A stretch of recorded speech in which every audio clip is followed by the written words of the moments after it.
በብሩክና ሃይሚ ወዳጅ አድናቂ የሆናችሁ በብሩክና ሃይሚ መለያየት አዝናችሁ የነበረ በዚህ 3 ቀናት ውስጥ እጅግ ተስፋ የሚሰጥ ነገር ሁላችንም እንመለከታለን።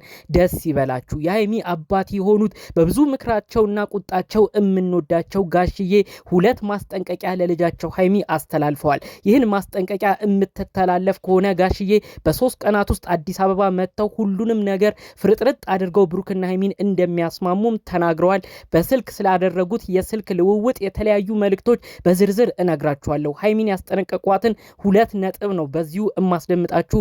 ሃይሚም የአባቷን ቁጣ ስትሰማ ተደናግጣለች። ማታ ከተለቀቀው ቪዲዮ በኋላ ነገሮች ሁሉ ተቀይሯል። ሁሉንም በዝርዝር አሰማችኋለሁ። ሰላም ውድ ሀገሬ ልጆች፣ በያላችሁበት ሰላማችሁ ይብዛልኝ። በብሩክና ሃይሚ መለየት እጅግ አዝናችሁ የነበራችሁ የሰው ፍቅር የሚያስጨንቃችሁ አንድ በሆኑልን እያላችሁ እነሱን በጉጉት ለማየት በየቀኑ የምትመጡ ውድ ሀገሬ ልጆች በያላችሁበት ፈጣሪ አምላክ ጤናችሁን ይስጥልኝ። በተለያዩ አረብ ሀገራት ሆናችሁ በአስጨናቂ ቦታዎችም ሆናችሁ ይህን ቪዲዮ የምትሰሙ ውድ ሀገሬ ልጆች ፈጣሪ አምላክ ከጨነቃችሁ ነገር ሁሉ ያውጣችሁ።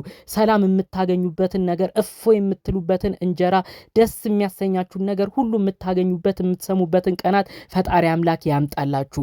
ምርቃቴ የሚመቸው ሰው እንደተለመደው አሁኑኑ ቪዲዮ ላይክ ያድርግ። እንዲሁም ደግሞ ለቤቴ አዲስ የሆናችሁ ሰዎች እባካችሁ ሰብስክራይብ በማድረግ የኔን ቤተሰብ ሁኑኝ። እንዲሁም ቀጥታ ይዤ ወደ መጣሁት ዝርዝር መረጃዎች አመራለሁ። እንግዲህ ብሩክና ሃይሚ ዛሬ ሊስማሙልን ነው ብሎ ብዙ ኦዲየንስ በጉጉት እየጠበቀ ባለበት ሰዓት ሃይሚም ወንድሙ ያደረገው ነገር ሁሉም ውሸት መሆኑን አውቃለች። ብሩክና ሃይሚም ከእንግዲህ ይስማማሉ ብሎ ብዙ ኦዲየንስ እየጠበቀ ድጋሚ ሃይሚ እንግዲህ ዛሬ መታ እኔ ከእንግዲህ ካንተ ጋር አልቀጥልም፣ ብሩክ እየወደድኩም ቢሆን ላጣ ነው፣ ከእንግዲህ አንቀጥልም አብረን ብላ ስትነግረው ነበረ። ብሩክም ማዝኖ እባክሽ እያለ ሲለምን ነበር። የብሩክና ሃይሚ ኦዲየንስ በጣም የተበሳጨበት አንድ ነገር አለ። ብሩክ አንዳንዴ እሺ ብሎ ለይቅርታ ራሱን ሲያዘጋጅ ሃይሚ ታኮርፋለች። ሃይሚ ደግሞ እሺ ብላ ተው ይቅር እንባባል እንቀጥል የህይወታችንን ጉዳይ እናሳምር ብላ ብሩክን ስትለምን ብሩክን በተራው ያኮርፋል። እነዚህ ልጆች ሁሌም አንዳቸው ሲሻላቸው አንዳቸው ይናደዳሉ፣ አንዳቸው ሲያኮርፉ አንዳቸው ይመለሳሉ።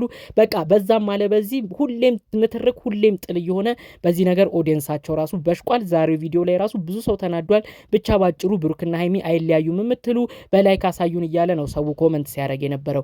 ይህን ቪዲዮ አስመልክቶ ጋሽዬ በቀጥታ ለልጃቸው ሃይሚ እንደደወሉ በዝርዝር መረጃው ደርሶኛል። ከሰሞኑ እስቲ ማን ነው የሚያስታውስ? አብርሽን የምታውቁ ከሆነ የጋሽዬ ትልቁ ወንድ ልጃቸው ነው። ጋሽዬ ታዲያ በጣም ብዙ ነገር ከሰሞኑ በአብርሽ ተጨንቀዋል፣ በልጃቸው ጉዳይ ማለት ነው። አብርሽም ይሄው እንደዚሁ እንደምታውቁት ከሚስቱ ከልጁ እናት ከነበረችው ከሩታ ጋር ያለበት ነገር በጣም እልህ መጋባት ውስጥ ገብቶ ብዙ ጣጣ ውስጥ አምጥቷቸዋል፣ ብዙ ችግር ውስጥ ከቷቸዋል። ከዛ ባለፈ መልኩ እንግዲህ የና ሃይሚ የና አብርሽ ወንድሞች ሁሉ ጉዳዩ ላይ በመግባት ለአብርሽ ዘብ በመቆም ከሰሞኑ ለአብርሽ ሲከራከሩ ከአብርሽ ጎን ሆነው ብዙ ቪዲዮ ሲሰሩ ነበር። ታዲያ በዚህ ጉዳይ አባትየው ጋሽዬ በጣም ተጨንቀዋል። ልጅ አብርሽ የነበረበት ነገር ያስጨንቃል ብለዋል። ታዲያ ያንን ስመለከት ቆይቼ በዚህ በኩል ደግሞ ሴቷ ልጅ ሃይሚ ለምንድነው ከብሩክ ጋር እንዲህ እልህ የተጋባችው? እነሱ ቢያንስ እንኳን ለምንድነው አይምሮዬን የማያሳርፉኝ? ብሩክና ሃይሚ ብለው እስከ መለያየት ሊደርሱ ነው ወይ? ሁሌም ችግር የሚያመጡት ከሰው ከተለያየ ቦታ በመካከላቸው ሰው እያስገቡ ክፍተት እያስገቡ ነው። ልጅ ሃይሚ ምንድነው የምትሰሪው ብለው ነው እንግዲህ በአጠቃላዩ ተናደው ሃይሚ ጋር በቀጥታ የደወሉት ማለት ነው። ሃይሚ ጋርም እንደደወሉ በአብርሽ ጉዳይ እዛ አይምሮ ይበጠበጣል፣ አሁን ደግሞ በአንቺ ጉዳይ አይምሮ ለምንድነው የሚናውዘው? ሃይሚ 2 ማስጠንቀቂያን ካልተቀበልሽ እውነት እኔና አንቺ በጣም ከባድ ሁኔታ ላይ እንደረሳለን ብለው ነው ልጃቸውን ያስጠነቀቁት። እንግዲህ ስልክ ልክ እንደደወሉ ጋሽ የተናገሩት ምንድነው ለሃይሚ እኔ አንደኛ ነገር መንገር መፈልገው ብለው ለልጃቸው ሃይሚ ያሉት ምንድነው እኔ አዲስ አበባ እንድትሄጂ የፈቀድኩት ሴት ልጄን ከቅፍ ያውጥቼ ከቡታጅራ ወጣ አዲስ አበባ እንድትኖር የፈቀድኩት ለብሩክ ነው። ብሩክን አምነዋለሁ። በብሩክም ጥሩ ጸባይ እንዳለው ደጋግሜ መስክሬያለሁ። ታዲያ ይሄንን የመሰለ ልጅ ብዙ ነገር የምመሰክርለትን አንቺም እንድታገቢው የምፈልገው ልጅ ለምንድነው በሆነው ባልሆነው የምታስከፊው ብለው ነው እንግዲህ ጋሽዬ በጣም ሃይሚን ደውለው የተናገሯት። በመቀጠልም ከሰሞኑ ኤፍሬም የሃይሚ ወንድም ራሱ ብሩክና ሃይሚ እንዲለያዩ ብዙ ነገር ሲያደርግ ነበረ። የተለያዩ ድብደባ ደርሶብኛል፣ ድብደባ ያደረሰው ረኛሽ ብሩክ ነው በማለት እንግዲህ ለእህቱ ለሃይሚ ብዙ ነገር ነግሮ እንግዲህ ብሩክና ሃይሚ ከባድ ሌላ ጣጣ ሌላ ጭቅጭቅ ውስጥ ሁሉ እንዲገቡ ሆኗል። ይህንን ጉዳይ አስመልክተው ታዲያ ጋሽዬ ደውለው ኤፍሬምንም ተው ብለውታል። ኤፍሬም በማይመለከት ነገር ውስጥ አትግባ፣ ችግር ካለ ሃይሚን የሚመለከት ነገር ካለ በተለይ ከብሩክ ጋር የተጣሉት ነገር ካለ ለእኔ አስቀድመህ ንገረኝ፣ አንተ በማይሆን ነገር አትግባ ብለው ልጃቸው ኤፍሬምንም ጋሽዬ ቀደም ብለው ደውለው አስጠንቅቀዋል ማለት ነው። ይህንንም አስመልክቶ ነው ሃይሚን የተናገሯት። እኔ እኮ ኤፍሬምን አስጠንቅቀዋለሁ፣ በልጆቼ መሃል አትግባ፣ ብሩክና ሃይሚ ተለያይተው አይለያዩም፣ ችግር ካለ ለእኔ ንገረኝ፣ እኔ አሸማግላለሁ። ሀይሚን ሌላ ሰው ሲነካት ዘብ መሆን ትችላለህ፣ ጠበቃ መሆን ትችላለህ። ሌላ ሰው ሲበድላት እንደ ወንድም ሆነ ጠብቃት። ከዛ ውጪ ግን ብሩክና ሀይሚ በሚያረጉት ነገር በመካከላቸው አትግባ ብዬ ልጄ ኤፍሬምንም አስጠንቅቄ ያለው። ስለዚህ እኔ ሁሉ ሰው አስጠንቅቄ ምሽም ካለበት እልህ እንዲታገስ አድርጌ ብዙ ነገር ከመከርኩ በኋላ ይሄ ሁሉ ነገር ሰላም ይፈጠራል ብዬ ቪዲዮ ስጠብቅ ኤፍሬምም ያረገው ውሸት እንደሆነ ዛሬ ብሩክ ሲያስረዳሽ ልጄ ሀይሚ ትቀበይልኛለሽ ብዬ ስጠብቅ ከብሩክ ጋር ትታረቂያለሽ ብዬ ስጠብቅ ጭራሽ ዛሬም ተመልሰሽ እኔ እናንተ አብረን አንቀጥልም ብለሽ የሰራችሁ ቪዲዮ አሳዝኖኛል ብለው ነው በዝርዝር እንግዲህ ጋሽዬ ሀይሚን የተናገሩት ማለት ነው። በተለይ እናንተ መካከል ሰው እንዲገባ አልፈልግም፣ በአብርሽ ጉዳይ ብዙ አይምሮ ተበጥብጧል፣ እባክሽ ጭንቀት ውስጥ አትጨምሪም ብለው ነው እንግዲህ ሀይሚን ያስጠነቀቁት። በቀጣይ ቪዲዮቶች ላይ በሚለቀቁ ነገር ላይ ከብሩክ ጋር ተታርቃችሁ እንዳይ ነው የምፈልገው፣ አለበለዚያ ለእኔም ጤና አንቺ ልጄ አትጠነቀቂም፣ እኔ አባትሽ እንድጨነቅ ነው የምትፈልጊው፣ እኔ ብዙ ሀሳብ ኖሮብኝ ጤናዬም እንዲቃወስ ነው የምትፈልጊው፣ እንደዛ ነው የምረዳሽ ብለው ነው እንግዲህ ሀይሚን ያልታሰበ ደንግጣ ራሱ በቃ ነገሩን ትኩረት እንድትሰጠው በማድረግ ከባድ ነገር ሲናገሯት የነበረው። ታዲያ ሀይሚ በጣም ደንግጣለች የአባቷን መልእክት ከሰማች በኋላ። በተለይ ከአብርሽ ጋር ያለውን ነገር የማያቅ ሰው አለ ብዬ አላስብም። አብርሽ በጣም ከባለቤቱ ከሩታ ከነበረች ጋር የነበሩበት ሰጣ ገባ በጣም የሚበጠብጥ ነው።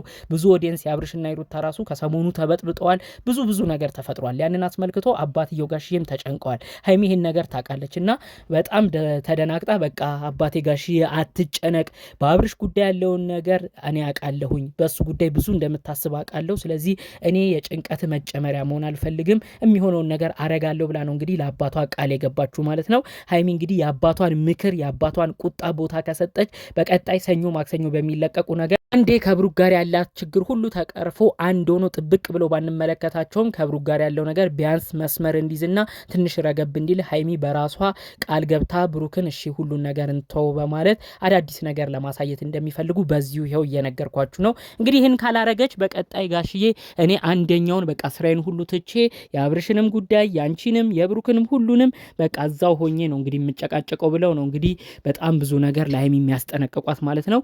ግን በአጠቃላዩ እኔ እዚህ ተረጋግቼ ስራዬን እንድሰራ ስራዬም እንዳይበደል በጣም በርሬም መምጣት የምችልበት ጊዜ አይደለም። እሱን ካሰብሽልኝ ቢያንስ አንቺ ሴት ልጄ እንኳን ከፍቅረኛሽ ከብሩክ ጋር ያለው ነገር እንዲሰምር እንዲሳካ ሁሉ ነገር ቀለል እንዲል የተቻለሽን አድርጊ በማለት ጭምር ነው እንግዲህ ልጃቸውን መልእክት ያስተላለፉላት ማለት ነው። ሀይሚ በጣም ብዙ ጊዜ ተናግራለች። እኔ አባቴን እወዳለሁ፣ በአባቴ ቀልድ አላቅም፣ በጋሽዬ ቀልድ አላቅም፣ አባቴ ምክርና ቁጣም በጣም ነው ማከብረው ብላ የተለያዩ ጊዜያቶች ላይ ሀይሚ ተናግራለች። ስለዚህ አሁንም እንግዲህ ብሩክን አስመልክተው የተናገሯትን ንግግር እሷም በደንብ ለጉዳዩ ትኩረት በመስጠት እንግዲህ ከብሩክ ጋር ያለው ነገር የምታረግበው ይመስለኛል። ካልሆነ ግን ጋሽዬ በቀጣይ ሳምንታት ውስጥ መጥተው ሁሉ ነገር የሚረግብበትን ነገር እንመለከታለን ብዬ አስባለሁ። በተቻለ መጠን እነዚህ ልጆች መካከል ሁለቱ አብረው ሲመጡ ሁሌም እርቅ ነው የሚሆነው። አሁንም ክፍተት ሳያመጡ ሰው ሳያስገቡ ቢጨቃጨቁም ብሩክና ሀይሚ አንድ ላይ ብቻ ሆነው ይምጡልን፣ ጉዳዩ ይፈታል ብዬ ነው ተስፋ የማደርገው። ቀጣይ ሳምንታቶች ውስጥም የእርቅ ቪዲዮችን እንመለከታለን። ብሩክና ሀይሚ እንደ በፊት ጊዜው አንድ ላይ ሆነው የፍቅር ሰዓቶችን እያሳለፉ እንመለከታለን ብለን ነው እየጠበቅን የምንገኘው። የብሩክና ሀይሚ ወዳጅ የሆናችሁ የሰው ፍቅር የሚያስደስታችሁ ሰዎችም ደስ የሚያሳይ ነገር ትመለከታላችሁ ብዬ አስባለሁ። ጠቅለል ባለ መረጃ ይዤ የመጣሁት ይህንን ይመስል ነበር። ሰላም።